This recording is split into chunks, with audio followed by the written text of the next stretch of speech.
হরি ওম। অখণ্ড সংহিতা বা অখণ্ডমণ্ডলেশ্বর শ্রী শ্রী স্বামীস্বরূপানন্দ পরমহংসদেবের উপদেশ বাণী, ত্রয়োবিংশ খণ্ড। বিশ্বাসের সুফল। রাজশাহী জেলান্তর্গত রানীনগর নিবাসী জৈনিক পত্রলেখকের পত্রের উত্তরে শ্রী শ্রী বাবামণি লিখিলেন, ভগবানের নামে যাহার অপরন্ত বিশ্বাস, ভগবচ্চরণে যাহার অগাধ নিষ্ঠা, ভগবানকে জানে তাহার সর্বস্ব ধন বলিয়া, উত্থানে পতনে নিদ্রায় জাগরণে সর্বদা সর্বাবস্থায় যে ভগবানকে পরমাশ্রয় বলিয়া স্মরণ করে, জগতে তাহার কোনো কারণেই কোনো দুশ্চিন্তা থাকে না। দুঃখ তাহাকে অভিভূত করিতে পারে না, দৈন্য তাহাকে ব্রতচ্যুত করিতে পারে না, দুর্বিপাক তাহাকে চঞ্চল ও অধীর করিতে সমর্থ হয় না। এক কথায় তাহার অসাধ্য কোনো কাজ নেই। তোমরা মনে প্রাণে ভগবৎ বিশ্বাসী হও। বহু ভগবৎ বিশ্বাসী সরল বুদ্ধি লোকের নানা লৌকিক দুর্দশার দৃষ্টান্ত দেখাইয়া একদল তার্কিক লোক তোমাদের মনে দ্বিধা, সংশয় ও সন্দেহ ঢুকাইয়া দিতে চেষ্টা করিতে পারে, কিন্তু ওই দ্বিধার, ওই দ্বন্দ্বের, ওই সংশয়ের কোনো সুফল নাই, যাহা পূর্ণরূপে আছে বিশ্বাসের। নামের নিন্দাই কর্তব্য। নদিয়া জেলান্তর্গত বীরনগর নিবাসী জৈনিক পত্রলেখকের পত্রের উত্তরে শ্রী শ্রী বাবামণি লিখিলেন, ভয়ই হোক বা ভক্তি বসাতই হোক, ভগবানের নাম স্মরণ করিবার একটি সদভ্যাস একবার যখন আয়ত্ত করিয়াছ, তখন এই অভ্যাসটি চঞ্চল চিত্ত, ইহমুখ, স্থূলসত্ত্ব দুর্বল মানুষদের হুঙ্কার শুনিয়াই পরিত্যাগ করিয়া বসিও না। নামে যে কি শক্তি আছে তাহা নাম করিতে করিতেই বুঝিবে। তবে করার মতো করা যায়। এখন শুধু অভ্যাসটুকু আয়ত্ত করো, পরে অভ্যাসের সুফল অনুভবে আসিবে। এ লাভ এমন এক লাভ, যাহা বাহিরের মানুষ দেখিতে তো পায়ই না, কল্পনাও করিতে পারে না। যাহা অপরের অকল্পনীয়, তাহার বিষয়ে অপর মানুষ প্রকৃত সমাচার দিবে কি করিয়া?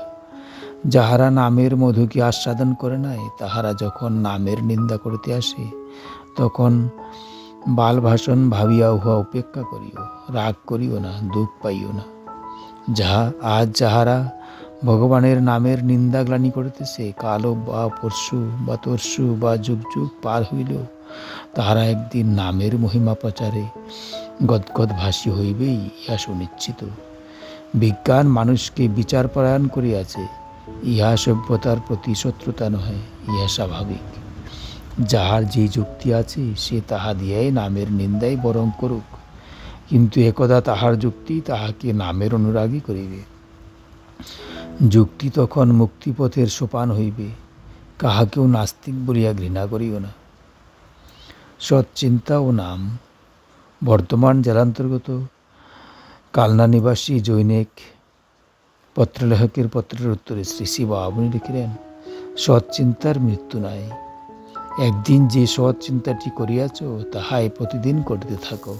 একটি সূক্ষ্ম সূত্র যদি দ্বিগুণিত, ত্রিগুণিত, চতুর্গুণিত হইতে থাকে এবং গুণনের কাজ যদি অবিরাম চলিতেই থাকে, তবে একদা তাহা এত ধীর হইয়া পড়ে, যাহা দ্বারা জাহাজ বাঁধিয়া রাখা যায়। সচ্চিন্তার অবিরাম অবিশ্রাম অনুশীলন করিতে করিতে একদা দেখিয়া বিস্মিত হইবে যে তোমার সমগ্র অস্তিত্ব সত্যময়, ঋতময়, মধুময় হইয়া গিয়াছে। সচ্চিন্তার অবিরাম অনুশীলনের নামই ধ্যান, আর সকলের চেয়ে নির্ভেজাল সদ্বস্তু হইতেছে শ্রী ভগবানের নাম। নাম যুগে নিরন্তর সচ্চিন্তার অনুশীলন করিতে থাকো। ঈশ্বর আছেন। শ্রী অট্ট জেলান্তর্গত দোয়ারা বাজার নিবাসী জৈনিক পত্রলেখকের পত্রের উত্তরে শ্রী শ্রী বাবামণি লিখিলেন, আমি তোমাকে স্পষ্টত বলিতেছি যে ঈশ্বরকে যতই আজগুবি চিজ বলিয়া বর্ণনা করা হোক না কেন, তিনি আছেন এবং তিনি আছেন বলিয়াই আমরা আছি। আমরা আছি বলিয়াই তাহাকে থাকিতে হইবে তাহা নহে। তিনি নিজ গুণে আছেন বলিয়াই তিনি আছেন। বিপুল এই ব্রহ্মাণ্ড যখন ছিল না, তখনও তিনি ছিলেন। জগৎ ব্রহ্মাণ্ড যখন থাকিবে না, তখনও তিনি থাকিবেন। জগতের প্রতিটি অনুপরমাণুর সৃষ্টির সাথে সাথেই তাহাকে ধ্বংস করিবার আমোঘ বীজ নিহিত হইয়া আছে। একথা বিজ্ঞান বিস্মিত হইয়া চাহিয়া দেখিবে যে যাহা বিশ্বকে ধরিয়া রাখিয়াছে বলিয়া অনুমিত হইতেছে, তাহাই বিশ্বকে একটি নিমেষে বিধ্বস্ত করিয়া দিবে। এই সৃষ্টি এবং এই ধ্বংস উভয় লীলার মধ্যেই ঈশ্বরের ঈশ্বরত্ব আবদ্ধ আছে নাই। তিনি এই সকলের মধ্যে ওতপ্রোতভাবে বিরাজমান থাকিয়াও এই সকল সীমার অনন্ত ঊর্ধ্বে। জড়ের মহিমা বা চৈতন্যময়ত্ব বিজ্ঞান একদা আবিষ্কার করিবে, কিন্তু ঈশ্বরকে কোনো মাপকাঠিতেই মাপিয়া উঠিতে সমর্থ হইবে না।